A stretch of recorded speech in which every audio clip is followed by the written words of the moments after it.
بسم الله الرحمن الرحيم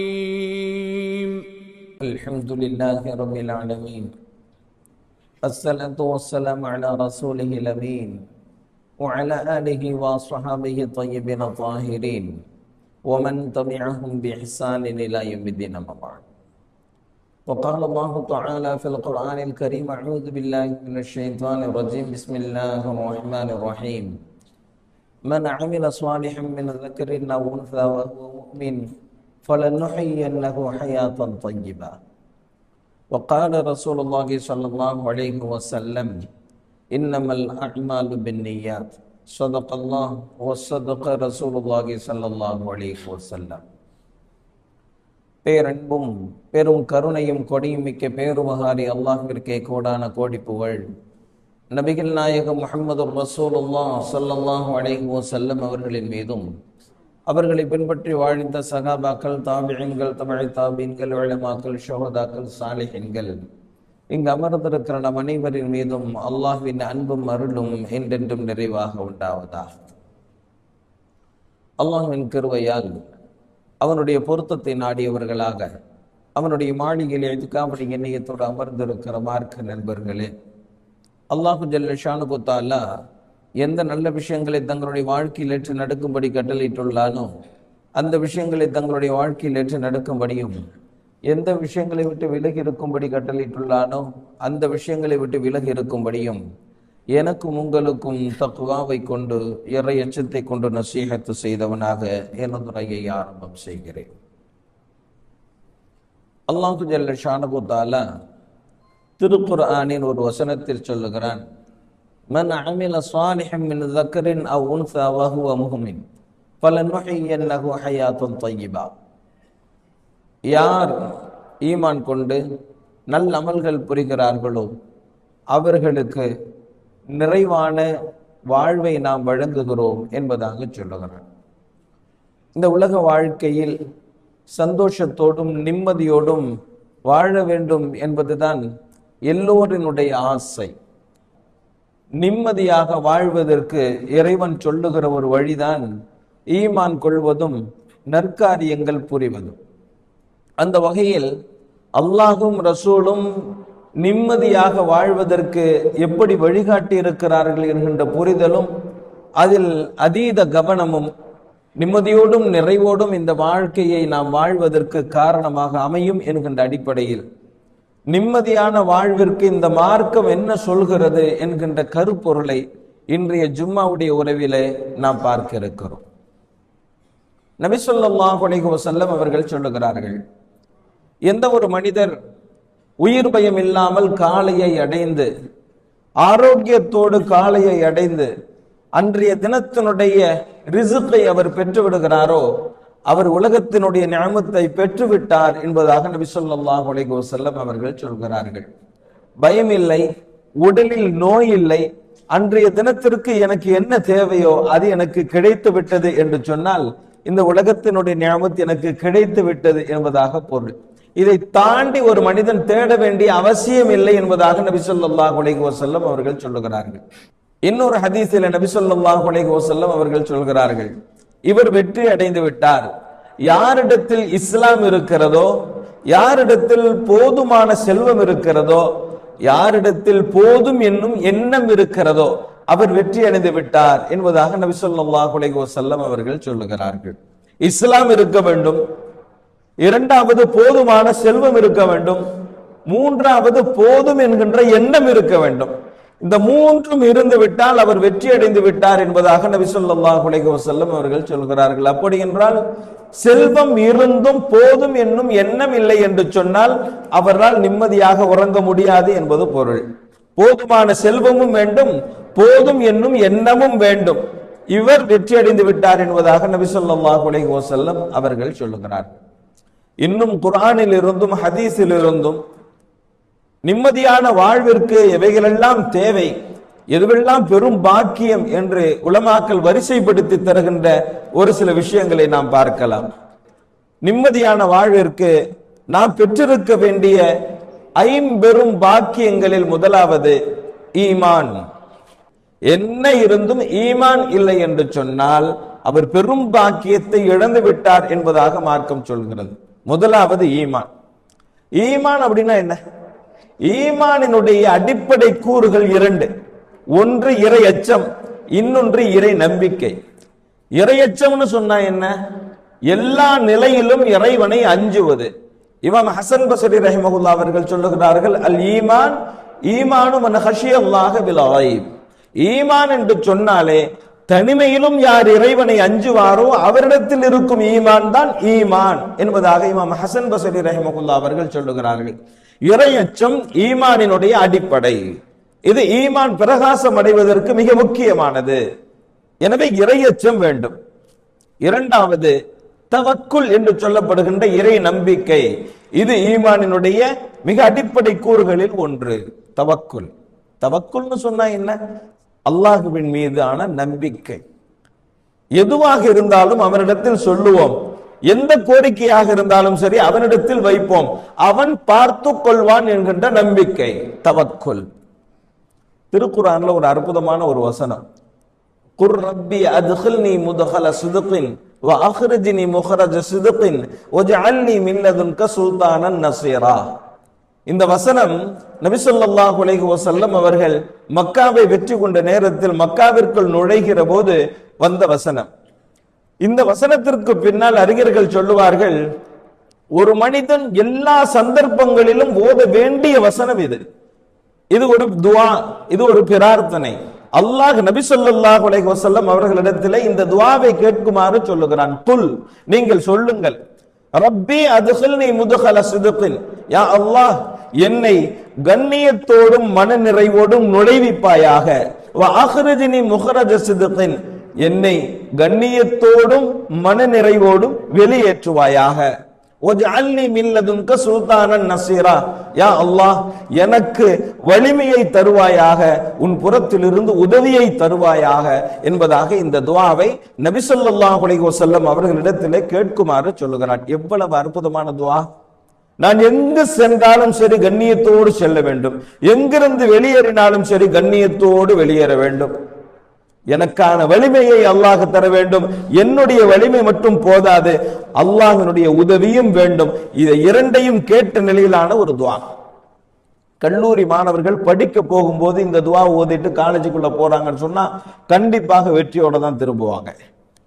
ஹாஸ்பிட்டலுக்கு போகக்கூடிய ஒரு நோயாளி கூட இந்த துஆவை ஓதிட்டு போறார் அப்படின்னு சொன்னா கண்டிப்பாக உள்ள பெரிய பெரிய ஸ்கேன்லாம் எடுப்பாங்க. கண்டிப்பாக அவர் அதிர்ச்சி அடைகிற மாதிரியான எந்த ஒரு ரிசல்ட்டும் வராது. அதே நேரத்தில் வெளியேறும் போதும் அவர் நிம்மதியோடு அவர் வெளியேறுவார். ஒரு ஊருக்குள்ள போறோம், அப்ப இந்த துஆவை ஓதிட்டு உள்ள போனோம் அப்படின்னு சொன்னா அந்த ஊரினுடைய காரியங்களை எல்லாம் கண்ணியமான முறையில் நிறைவேற்றிவிட்டு கண்ணியமான முறையில் திருப்தியோடு அந்த ஊரில் இருந்து வெளியேற முடியும். வியாபாரத்திற்கு ஒருவர் போறார் அப்படின்னு சொன்னா அந்த வியாபாரத்திற்கு முன்பு இந்த துஆவை ஓதிவிட்டு சென்றால் நிச்சயமாக அவர் அந்த வியாபாரத்தில் நஷ்டமடைய மாட்டார். வீட்டிற்கு செல்கிற போது உள்பட எங்கெல்லாம் செல்கிறோமோ எல்லா இடத்திலும் இந்த துஆவை நாம் ஓதினோம் என்று சொன்னால் திருப்தியோடும் கண்ணியத்தோடும் அதை ஆரம்பித்து அதே திருப்தியோடும் கண்ணியத்தோடும் அதை நிறைவு செய்வார். அற்புதமான துஆ. இந்த நம்பிக்கையோடு இதை கேட்கிற போது அல்லாஹு ஜல்ல ஷானுஹு தஆலா வெற்றியாக்கி தருகிறான். வகுர் ரப்பி அத்கில்னி முத்கல சித்கின் வ அக்ரிஜ்னி முக்ரஜ சித்கின் வஜஅல்னி மின் லதுன்க சுல்தானன் நஸீரா. அற்புதமான ஒரு துஆ. ஆக நிம்மதியான வாழ்விற்கு நாம் பெற வேண்டிய ஐம்பெரும் பாக்கியங்களில் முதலாவது ஈமான். ஈமான் என்று வந்துவிட்டால் அதில் இந்த இரண்டு கூறுகளும் அவசியம். முதலாவது இறை அச்சம், இரண்டாவது இறை நம்பிக்கை, தக்வா தவக்குல். இரண்டாவது பெரும் பாக்கியம் பாதுகாப்பு. எவ்வளவு இருந்தாலும் சரி உயிர் பயத்தோடு ஒருவர் நிம்மதியாக வாழ முடியாது. பாதுகாப்பு வேண்டும். பாதுகாப்பு என்றால் பொதுவான பாதுகாப்பும் வேண்டும், தனிப்பட்ட பாதுகாப்பும் வேண்டும். சிங்கப்பூர் அல்ஹம்துலில்லாஹ் பாதுகாப்பிற்கு பெயர் போன நாடு. அல்லாஹ்விற்கு நாம் ஷுக்ர் செய்ய வேண்டும். உலகத்தினுடைய மற்ற பகுதிகளில் இருக்கக்கூடியவர்கள் சொல்ல முடியுமா? இரவில் தூங்கக்கூடியவர்கள் பகலில் உயிரோடு விழிப்போம் என்று சொல்ல முடியுமா? முடியாது. உலகத்தினுடைய பல பாகங்கள் அப்படி இருக்கிற நேரத்தில் நாம் நிம்மதியோடு உறங்க சென்று உயிர் பயம் இல்லாமல் எழுகிறோமே. நபி ஸல்லல்லாஹு அலைஹி வஸல்லம் அவர்கள் சொன்னது போன்று உலகின் பாக்கியங்களில் ஒன்றை நாம் அடைந்திருக்கிறோம். இது பொதுவான பாதுகாப்பு. இன்னொன்று தனிப்பட்ட பாதுகாப்பு. விபத்துகள்ல மாட்டிராம, மற்றவங்களால ஏமாற்றப்பட்டுறாம, எந்த வகையிலையும் நஷ்டம் அடைஞ்சிடாம, கடுமையான நோயில பாதிக்கப்பட்டுறாம, அந்த பாதுகாப்பு அவசியம். தனிப்பட்ட பாதுகாப்பு. தனிப்பட்ட கவலையிலிருந்து நிம்மதியாக இருக்க வேண்டுமா? எந்த சூழலிலும் பயம் இல்லாமல் இருக்க வேண்டுமா? அப்துல்லாஹ் இப்னு ஜாஃபர் இப்னு அபி தாலிப் நபி ஸல்லல்லாஹு அலைஹி வஸல்லம் அவர்களினுடைய பாரம்பரியத்தை சார்ந்தவர்கள். அப்துல்லாஹ் இப்னு ஜாஃபர் நபி ஸல்லல்லாஹு அலைஹி வஸல்லம் அவங்களுடைய பெரிய தந்தை அபு தாலிப், அவர்களுடைய மகனார் ஜாஃபர் இப்னு அபி தாலிப். நபி ஸல்லல்லாஹு அலைஹி வஸல்லம் அவர்களுடைய ஒன்றுவிட்ட சகோதரர். அவர்களுடைய மகனார் அப்துல்லாஹ் இப்னு ஜாஃபர். அந்த அப்துல்லாஹ் இப்னு ஜாஃபர் அவர்களுக்கு ஒரு மகள் இருந்தாங்க, ரொம்ப அழகு சௌந்தரியமானவர்கள். அந்த நேரத்தில் கவர்னராக இருக்கக்கூடியவர் ஹஜ்ஜாஜ் இப்னு யூசுப். இஸ்லாமிய வரலாற்றில் ஒரு கருப்பு புள்ளியாக பார்க்கப்படக்கூடியவர். அந்த ஹஜ்ஜாஜ் இப்னு யூசுப் அழகும் சௌந்தரியமும் மார்க்கப்பற்றும் நிறைந்த அந்த பெண்ணை எப்படியாவது வணக்க வேண்டும் என்று முடிவெடுக்கிறார். அதனால நிர்பந்தப்படுத்துறாரு. எப்படியாச்சும் உங்களுடைய மகளை எனக்கு திருமணம் செஞ்சு வைங்க என்பதாக சொல்லி மிரட்டுகிறார். ஹஜ்ஜாஜ் இப்னு யூசுஃபை பத்தி எல்லாருக்குமே தெரியும். பெரும் பெரும் சகாபாக்களை கூட இரக்கம் இல்லாமல் கொண்டொழித்த ஒரு மிகப்பெரிய கொடூரன் அப்துல்லாஹ் இப்னு ஜாஃபர். அவங்க என்ன செய்யறது, வேற வழி இல்லை. நிர்பந்தப்படுத்துறாரு. ஆட்சி இருக்கு, அதிகாரம் இருக்கு, என்ன வேண்டுமானாலும் செய்வார். இப்படிப்பட்ட ஒரு சூழல்ல தன்னுடைய மகள்கிட்ட போய் கேட்கிறாங்க, ஏம்மா இந்த மாதிரி அவரு நிர்பந்தப்படுத்தி உன்னை மணக்கணும்னு சொல்லி ஆசைப்படுறாரே, நீ என்னம்மா சொல்ற அப்படின்னு சொல்லி கேட்கிறான். அந்த பெண்மணி சொன்னாங்க, அவனோடு வாழ்வதற்கு எனக்கும் பிரியமில்லை வாப்பா என்பதாக சொல்றான். ரெண்டு பேருமே பேசிக்கிறாங்க. அப்ப என்ன செய்யறது? நம்மளால முடியாது என்று சொல்ல முடியாது. அப்படிப்பட்ட ஒரு சூழல்ல நீ ஒத்துக்கிறியா அப்படின்னு சொல்லி கேட்கிறாங்க. அந்த பெண்மணி சொல்றாங்க, சூழ்நிலையை பார்க்கும்போது வேற வழி இல்லை, அதனால ஒத்துக்கிறேன் அப்படின்னு சொல்றாங்க. கடைசியில மனம் முடிச்சு வச்சு அந்த பெண் அனுப்புறாங்க ஹஜ்ஜாஜ் இப்னு யூசுஃபோட. அனுப்புற நேரத்துல மகளினுடைய கண்களில் இருந்து கண்ணீர் வருகிறது. ஏமா அழுகிற? சொன்னாங்க, மனசே இல்லாம ஒரு மன வாழ்க்கை அப்படின்னு சொல்றாங்க. அவன் என்னை தொடவே கூடாது என்று நான் எண்ணுகிறேன். அப்ப அப்துல்லாஹ் இப்னு ஜாஃபர் சொல்றாங்க, அப்படின்னா உனக்கு ஒரே ஒரு வழிதான் இருக்கு. என்ன தெரியுமா? நபி ஸல்லல்லாஹு அலைஹி வஸல்லம் அவர்கள் எப்போதெல்லாம் கவலைப்படுகிறார்களோ அப்போதெல்லாம் அவர்கள் ஒன்றை ஓதுவார்கள். என்னவென்றால், லா இலாஹா இல்லல்லாஹுல் ஹலீமுல் கரீம் சுப்ஹானல்லாஹி ரப்பில் அர்ஷில் அஸீம் வல்ஹம்துலில்லாஹி ரப்பில் ஆலமீன். இதை நபி ஸல்லல்லாஹு அலைஹி வஸல்லம் அவர்கள் எப்போதெல்லாம் கவலைப்படுகிறார்களோ அப்போதெல்லாம் ஓதுவார்கள். எனவே இதை அவன் வருகிற போதெல்லாம் ஓது என்பதாக சொன்னார். அவன் வருகிற நேரத்தில் எல்லாம் அவர்கள் லா இலாஹா இல்லல்லாஹுல் ஹலீமுல் கரீம் சுப்ஹானல்லாஹி ரப்பில் அர்ஷில் அஸீம் வல்ஹம்துலில்லாஹி ரப்பில் ஆலமீன் என்பதாக ஓதுவார்கள். லம் யஸில் இலைஹா, முஸ்னத் அஹ்மதில் வருகிறது, கடைசி வரை அந்த பெண்ணை அவனால் தொடவே முடியவில்லை. அல்லாஹ் பாதுகாத்தான். பாதுகாப்பு அவசியம். பொதுவான பாதுகாப்பும் தேவை, தனிப்பட்ட பாதுகாப்பும் தேவை.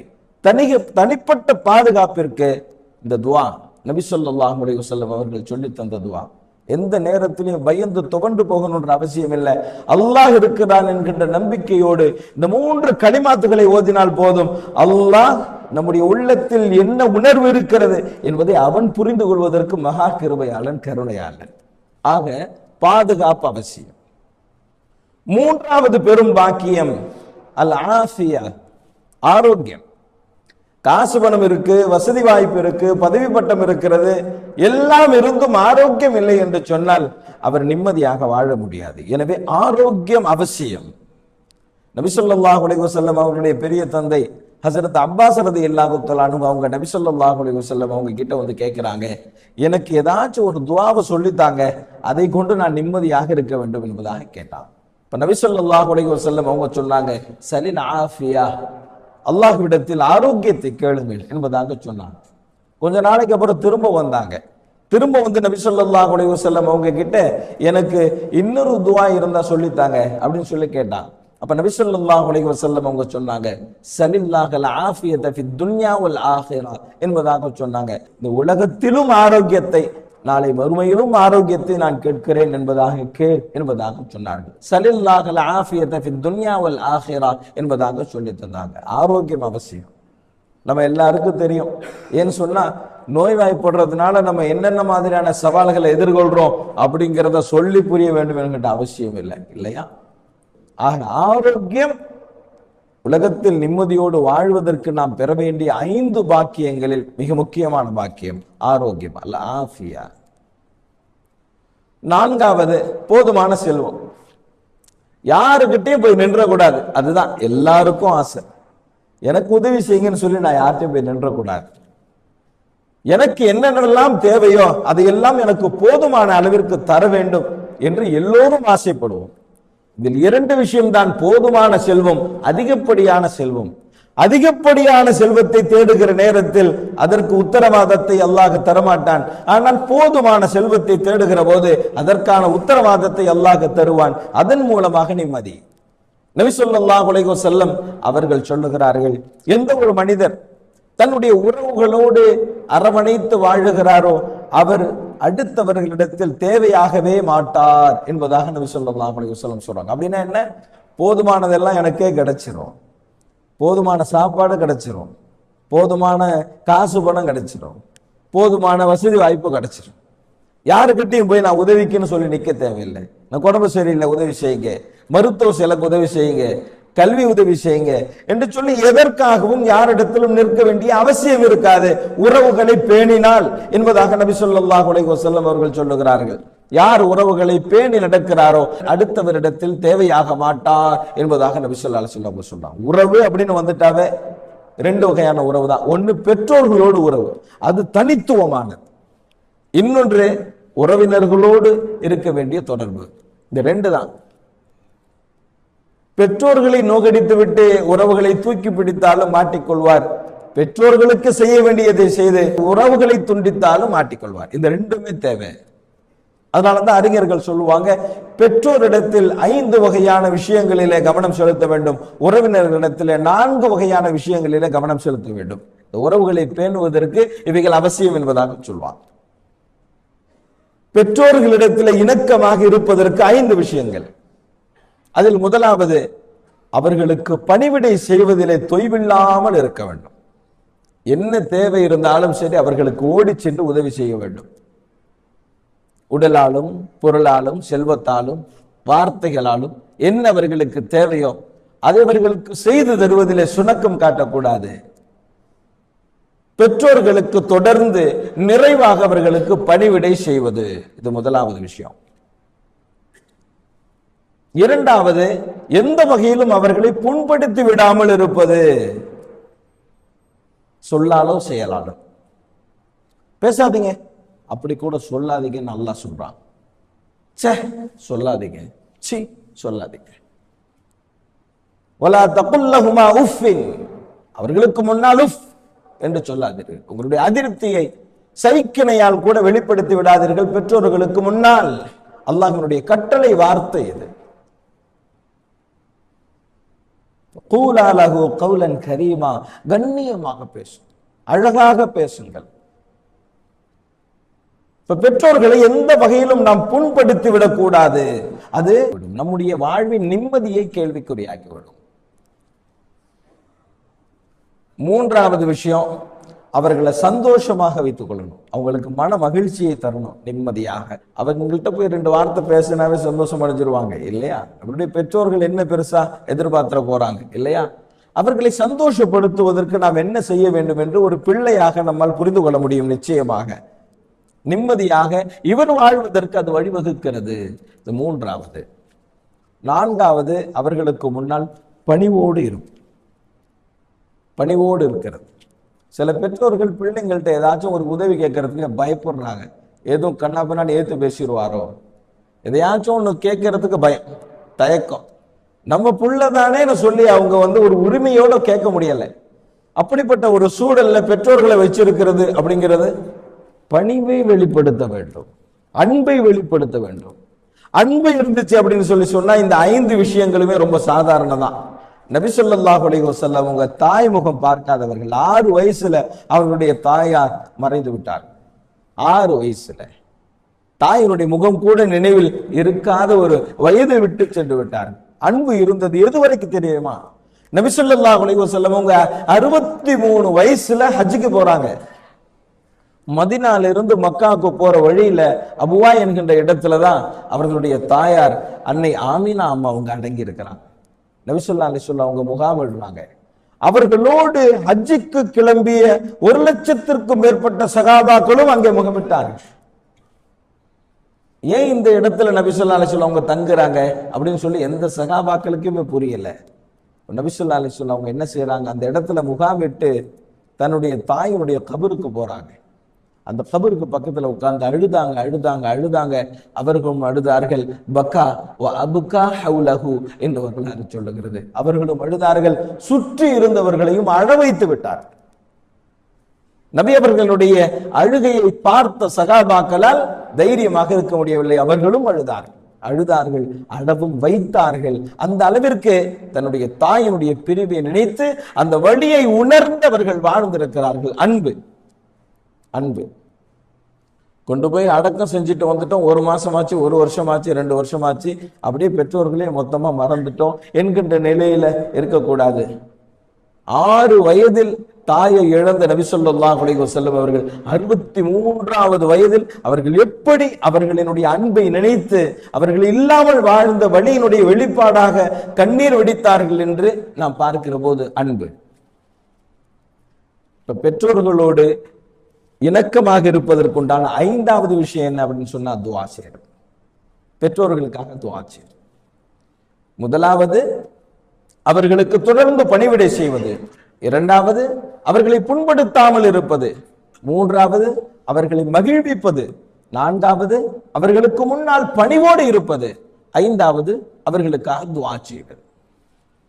அதே போன்று உறவுகளை அரவணைப்பதற்கு 4 விஷயங்களை உலமாக்கள் சொல்லுவார்கள். அதில் முதலாவது விஷயம் அவர்களோடு தொடர்பில் இருப்பது. எத்தனையோ உறவுகளோடு பேசி பல்லாண்டு காலம் ஆகிவிட்டது என்கின்ற நிலையிலெல்லாம் உறவுகள் இன்று இருக்கிறது. தொடர்பில் இருக்கிறது. ஒரு சலாம் சொல்லி பேசுறது, எப்படி இருக்கீங்கன்னு சொல்லி நலம் விசாரிக்கிறது. இது முதலாவது விஷயம். 2வது அவர்களுக்கு தொல்லை கொடுக்காமல் இருப்பது.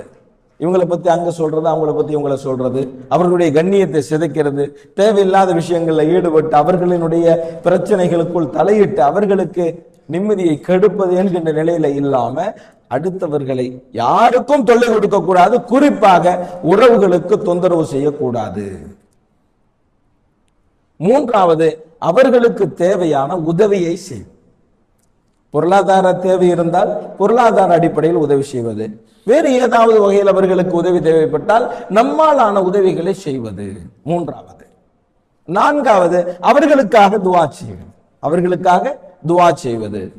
5 விஷயங்களை பெற்றோர்களோடு இணக்கமாக இருப்பதற்கும் 4 விஷயங்களை உறவுகளோடு இணக்கமாக இருப்பதற்கும் உலமாக்கள் வழிகாட்டி இருக்கிறார்கள். இவைகள் எல்லாம் போதுமான பொருளாதாரத்தை, போதுமான செல்வத்தை அல்லாஹ் நமக்கு வழங்குவதற்கு வழிவகுக்கிறது என்பதாக நபி ஸல்லல்லாஹு அலைஹி வஸல்லம் சொல்றாங்க. அப்ப நிம்மதியாக வாழ்வதற்கு 5 பாக்கியங்கள் தேவை. அதில் 4வது போதுமான செல்வம். 5வது போதும் என்னும் எண்ணம். எனக்கு போதும் அப்படிங்கிற அந்த எண்ணம் வந்துடுச்சுன்னு சொன்னாவே ரொம்ப சந்தோஷம். அப்ப நபி ஸல்லல்லாஹு அலைஹி வஸல்லம் அவங்க கேட்ட மிக அற்புதமான ஒரு துஆ, அல்லாஹும்ம ஜஅல் ரிஸ்க ஆலி முஹம்மதின் கஃபாஃபா.